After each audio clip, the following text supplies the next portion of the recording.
But I didn't fit it at all, and I was just getting beat up and bullied and punched all the time. Sent to alternative school. It was miserable.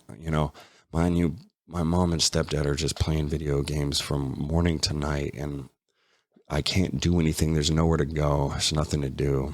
And I just fucking broke down and started losing my mind.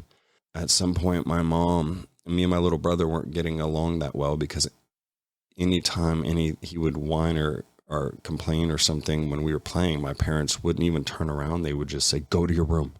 And they would send me to my room. And then, of course, I would react to it after a certain amount of time. And then my parents would just double down and be like, go to your room. And then my brother would laugh and he thought it was funny. So this went on for a while and it got carried away where they literally just sent me to my room several times a day for nothing. And I just couldn't handle it anymore. And my mom ended up going from promising me all this stuff to calling my dad and saying she was going to get me up to the state if he didn't get me again. So my childhood has been so interesting, right? It's just the layers of everything. But so I ended up moving back in with my dad for a little while. That's when I went to Dawsonville High School. And again, my grades went really well. I was psychotically horny through this entire time.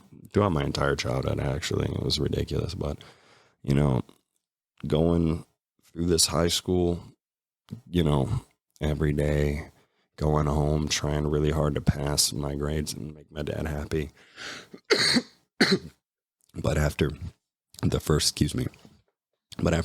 time I moved out of my dad's, when I moved back in with my mom, during that process, I said a lot of things that I didn't mean. And some of the things I said were wrapped around and revolving my stepmother. And I was just saying things because I was in a desperate state as a child, or that just really wanted to spend that time and get that attention from his mother that I never even ended up getting.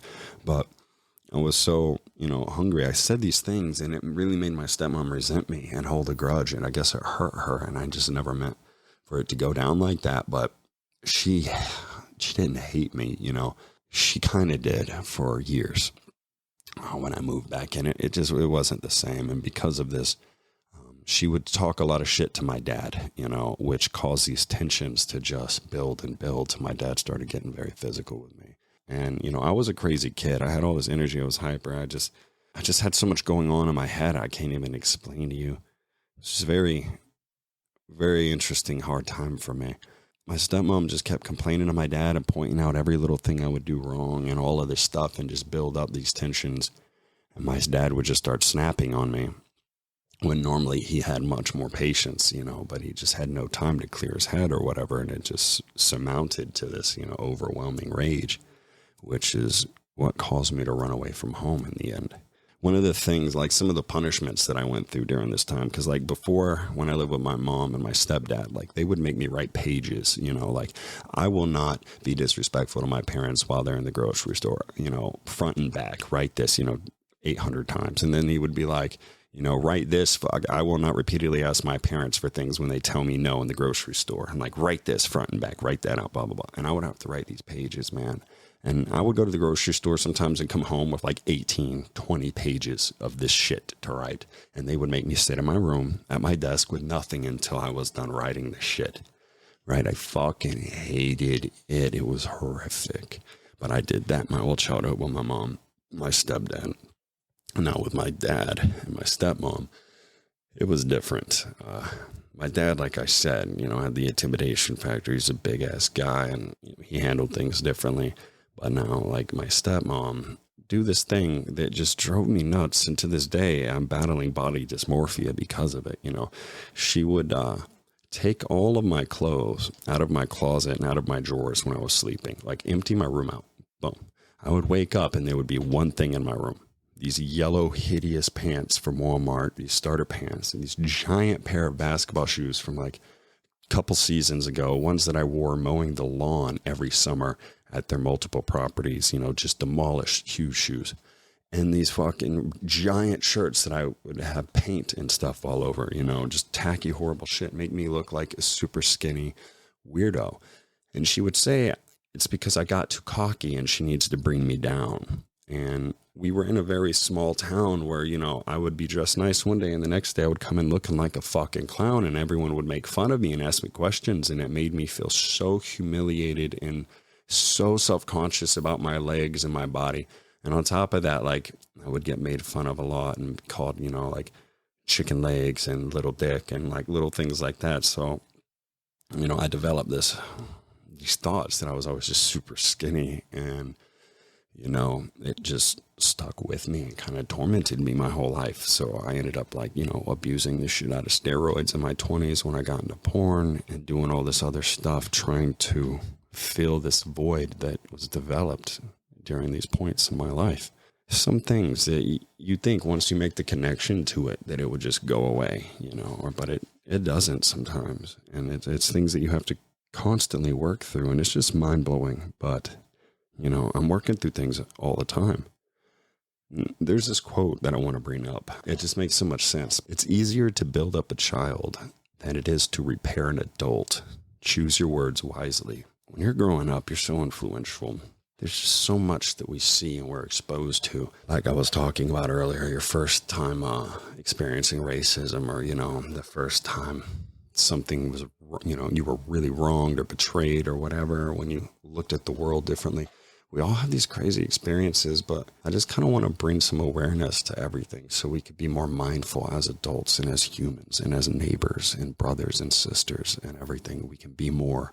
The mistakes that hurt us, the things that hurt us, you know, we can learn from these things and be better people in the end, and maybe protect the ones that come after us from experiencing some of the bullshit that we did. So by taking away the phobias and the stigmas and opening up and just talking, I think will be good for us. Once I moved back in with my dad, and anytime I would make a B on a pop quiz to test anything, if I got below an 80, I had to wear the yellow pants or the funny outfits to school. Also on top of that, she said I favored clothes, right? So like she said I favored certain ones of my underwear. She did all the laundry in the house. So my clothes stopped coming back from the laundry, right? They just wouldn't ever come back until I would have nothing left in my room. I would have to go through every pair of underwear, every pair of socks, every shirt, because she said that I had favorites and I would wear some of my stuff, but not all of it, which I think all people do. And she said I needed to wear everything. So she would fold and store my underwear, socks, t-shirts, shorts, all of this stuff under her side of the bed until I ran out of the whole lot of them.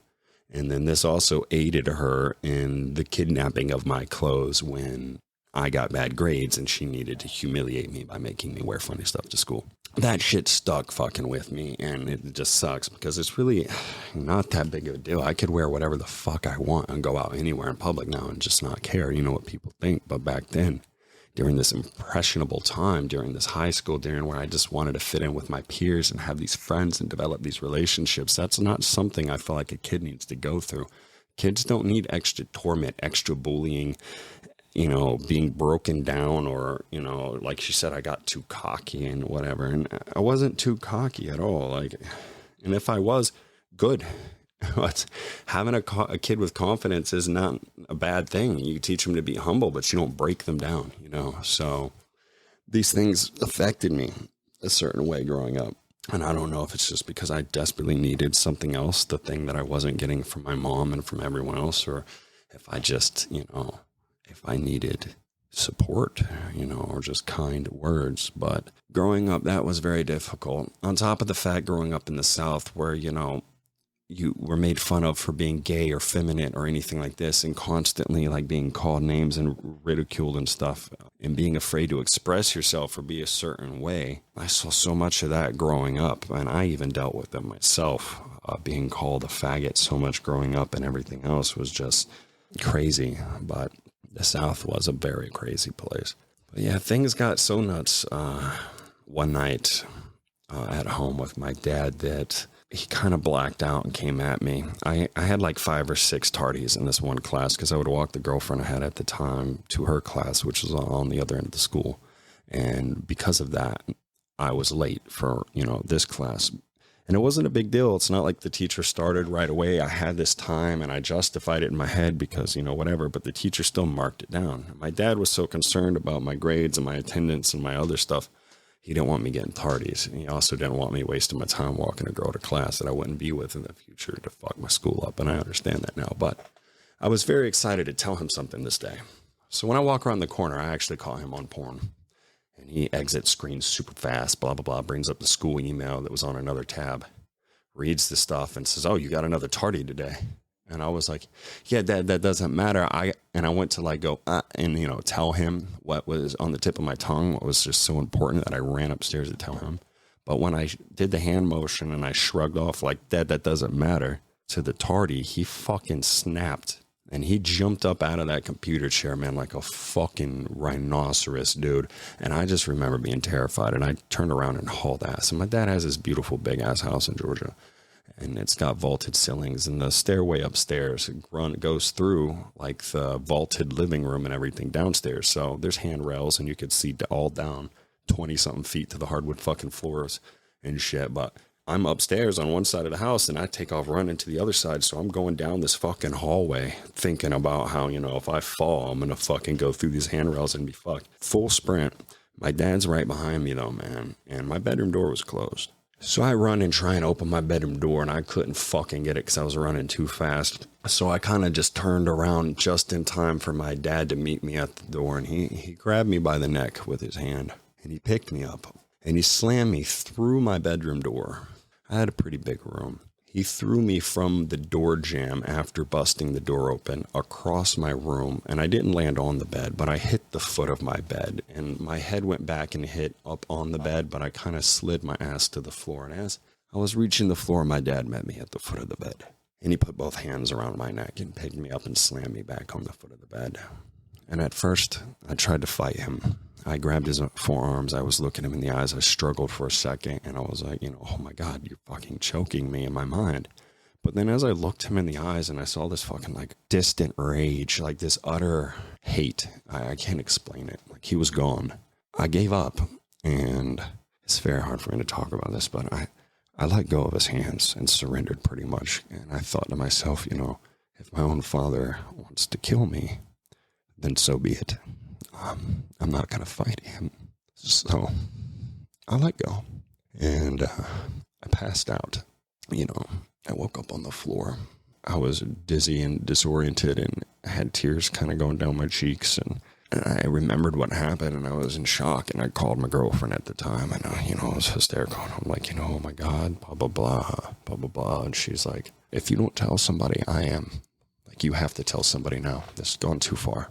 So I went to school the next day, and her mom was a teacher, and I didn't want her to get it all involved in everything, and I thought if this had to come out, it had to come from me. I went to my teacher, and I told her what happened, and of course, she called the state. The state got involved. My dad was very well known. He knew everyone. He helped install the fire alarm security system at my school and did all of this shit. Like, my dad was very respected by everyone, and this, humiliated my family, and it was so fucking shitty the way it all went down, but once I told the teacher, it just hit the fucking fan and there was no retracting it, So I ran away from home and I stayed with a friend for about a week and a half, 2 weeks, until they made me go to this meeting with the DFACs or the state people that get involved in the school, and my dad, we all met. And when we met, my dad had all my diagnosis as a child brought out, and the fact that I wasn't on any of the medications that I was prescribed for years, and said that I was having an episode and this was all for attention and blah, blah, blah, that there were no marks on me, that if, he actually beat the shit out of me, there would be all sorts of marks and blah, blah, blah, and pretty much talked his way out of everything. He did this to protect himself, of course. I understand it, but at the time in that room, I was so betrayed because I honestly thought I was going to sit there with my father and actually get somewhere. And I wanted that so desperately because I was so broken after everything that happened. And I was so tired of my stepmom, calling me names. And I was getting kicked and slapped and spit on and stuff. And it was fucking me up. To this day, if somebody spits on me in public, I will fucking rub your face across the pavement so much so that you're going to be missing layers. It's a trigger for me, but it's a trigger because I got spit on as a childhood all the time as I was called these names and fucking was such a disappointment, The state got involved and my dad had them all thinking it was all just a big sham, I stood up and said, I fucking hate you. And took off running out of the room and ran away. Thanks for checking out the Cliffhanger Podcast. Go to his link tree down below to find links to all his social media and other things. Haven't you always wanted a Cliff Jensen shirt? We have merch. Check out more episodes coming soon from Cliff and his adult entertainment friends.